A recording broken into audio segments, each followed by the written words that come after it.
Mes chers téléspectateurs, c'est votre Tahir Ashraf. Donc, je vais vous expliquer aujourd'hui un cours de cotation fonctionnelle. Donc, c'est quoi la cotation fonctionnelle? Si on prend une pièce donnée, par exemple une pièce qui a cette forme-là, avec la précision des procédés industriels, donc on va avoir une cote de cette pièce. Cette cote-là va varier entre deux valeurs.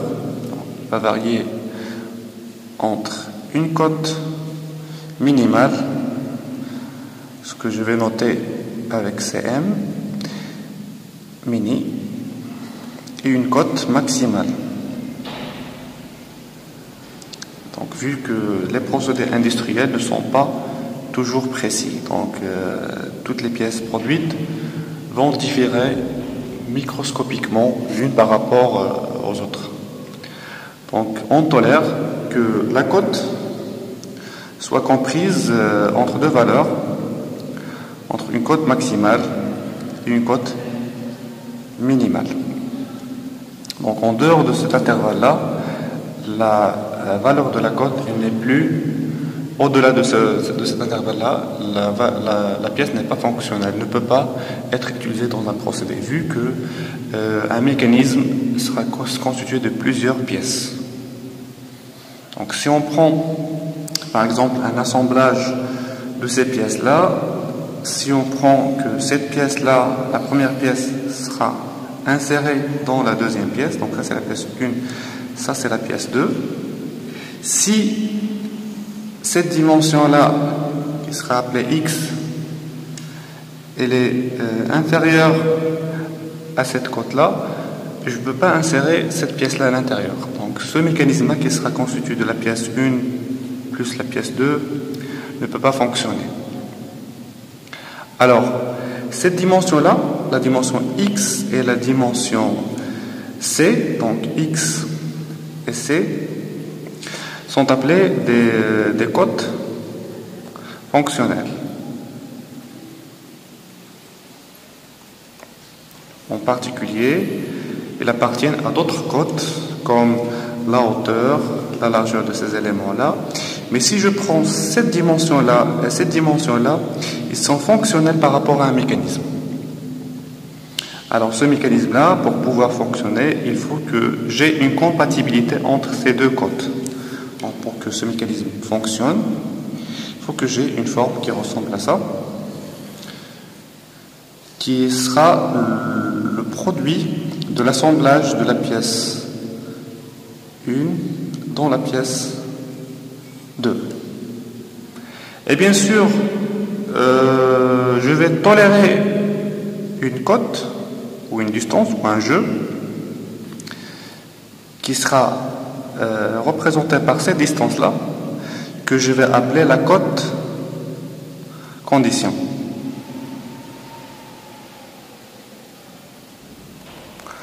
Cette cote condition-là me permet de dire que ce mécanisme-là fonctionne. Donc cette cote condition, il doit toujours supérieur à une valeur positive. On va l'appeler n. Donc il sera non nul, bien sûr, bien évidemment. Alors, comment je vais définir cette cote condition qu'on va appeler par la suite CC, qui va me permettre de dire que ce mécanisme-là est bien fonctionnel.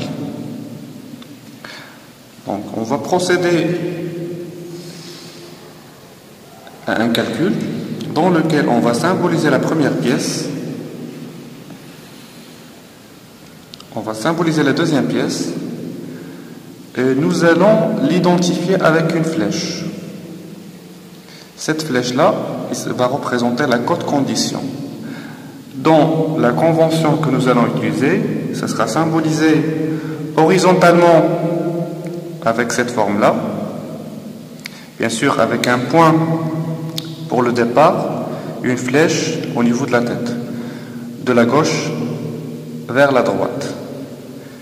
Si j'ai une cote condition verticale, je vais la noter de cette forme-là, avec une flèche double, avec un point en bas et une flèche en haut, du bas vers le haut. Donc ça sera notre convention. Alors, comment je vais définir cette code condition? Donc au niveau de cette pièce-là, nous allons définir les limites de cette code condition avec cette forme. Nous allons dire que le départ de cette code condition est représenté par une surface qu'on va appeler surface terminale, qu'on va noter T, et le début de la flèche qui sera représenté par une surface terminale qui va appartenir à un objet, à une pièce, et la tête de cette flèche, ça sera noté avec une surface terminale. Alors, pour identifier ces deux surfaces terminales, il faut bien voir à quelle surface ça appartient. Donc, vu que ça c'est l'objet numéro 1, on va appeler cette surface terminale T1. Et vu que cette surface terminale appartient à l'élément numéro 2, il sera appelé T2. Bien sûr, il y aura des surfaces de contact entre les deux pièces, comme cette surface-là et cette surface-là. Mais pour définir une chaîne de cotes qui sera la somme de plusieurs vecteurs qui seront définis sous la forme d'une chaîne fermée, comme ceci, il faut que j'ai des flèches qui font le départ des surfaces qui sont perpendiculaires à la flèche. Alors, je ne vais pas prendre cette surface-là, je vais prendre cette surface-là qui sera perpendiculaire à la code condition. Donc, je pouvais prendre cette surface de contact ou surface de liaison entre l'élément 1 et l'élément 2 et je vais l'appeler la surface 1 sur 2 ou 2 sur 1. On va expliquer c'est quoi l'importance du sens 1 sur 2 ou 2 sur 1 par la suite. Mais pour le moment, on va se limiter à 1 sur 2. Alors, qu'est-ce que je vais faire de cette surface de liaison? Pour définir notre chaîne de codes qui va nous définir par la suite cette code condition, on va partir de la base de la flèche à partir d'une surface terminale vers une surface de liaison qui appartient à l'élément 1. D'accord? Et je vais l'appeler, ça si on va appeler cette code condition C, on va l'appeler C1. Maintenant que j'appartiens à l'élément 1 et je suis sur une surface qui appartient à l'élément 1 et 2 en même temps, je vais chercher dans l'élément 2 une surface de liaison, à part celle où je viens, d'où je viens. Puisqu'il n'y a pas de surface de liaison sur l'élément 2, alors la seule solution c'est de partir de cette surface de liaison vers la surface terminale, qu'on va noter avec ce sens-là. On va l'appeler C2. Les trois vecteurs, le vecteur C2, C1 et C.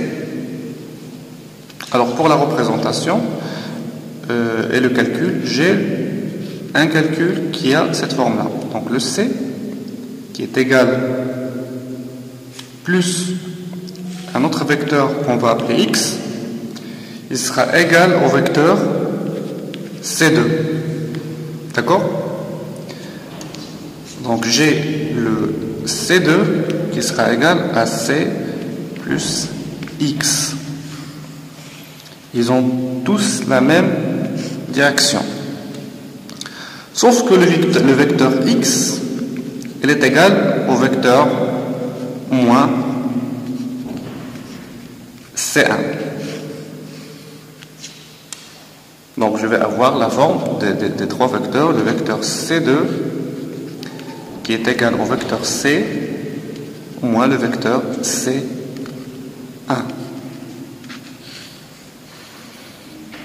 Donc j'ai cette équation là. Alors,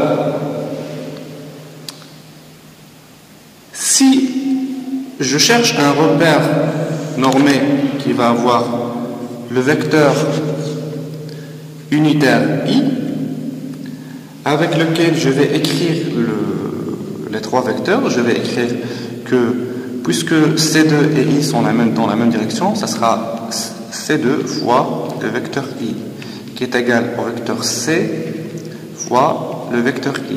Moins, le moins il va rester, et j'ai le vecteur C1 qui est opposé au vecteur I, qui sera moins C1 fois le vecteur I. Donc je factorise avec le vecteur I et je laisse que donc C2 qui sera égal à C plus C1. Alors la cote condition dans ce cas-là, elle sera égale à C2 moins C1. Donc dorénavant, pour la représentation de ce vecteur cote condition, on va dire que la cote condition elle est égale aux cotes à plus les cotes qui ont la même direction que la cote condition moins les cotes qui sont dans la direction opposée. On va expliquer avec un exemple.